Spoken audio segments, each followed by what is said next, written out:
Heroin just, it consumes you, it owns you. It was like walking a thin line of death. Heroin was an escape. And, when you first start doing heroin,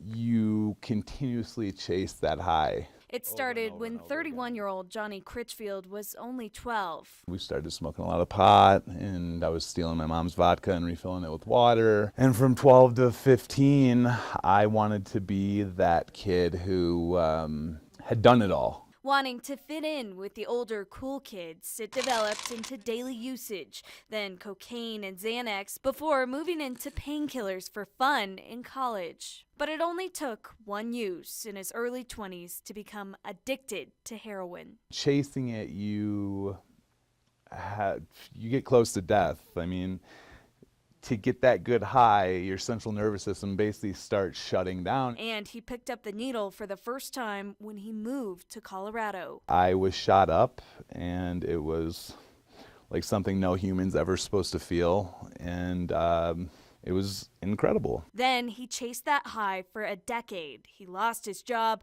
and got in trouble with the law. I just want to live life again because I'm living life around a drug. And Johnny was eventually homeless on the streets of Denver when a nonprofit made this YouTube video. I'm sick of letting myself down. Shortly before it was posted, he got a message from his mom. You are not going to be with us for very much longer, and I need to know when you are no longer with us, what you would like to do as far as funeral arrangements. Do you want to be cremated? Do you want to be buried?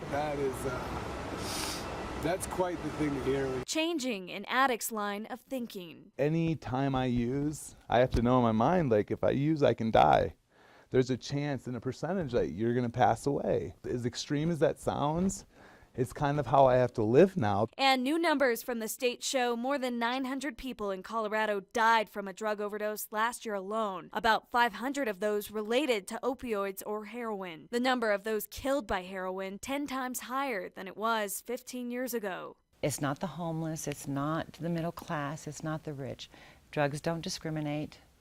They will attack any part of your family or any home. Inova Recovery Services says family comes first on the road to recovery, especially because the risk of relapse is so high. According to one study of nearly 1,200 addicts, only about a third of people who are abstinent for less than a year will stay clean. And for those who do stay clean for a full year, less than half will relapse. A year ago, Johnny sought out help from meetings and support groups and then faced a relapse in May. My arm got infected, and I was in the hospital for 7 days with MRSA. They almost had to amputate my arm. And if that wasn't going to scare sobriety into me, nothing was going to. Hi. He's been clean ever since. He's working to reconnect with his family and has spent the past few months managing a sober living home in Colorado Springs. We're moving forward, and he's doing well, and we're so proud of him, and we are so happy to have him an active part of our family again. And Johnny lives to see another day without any substances, needles, or debilitating overdoses.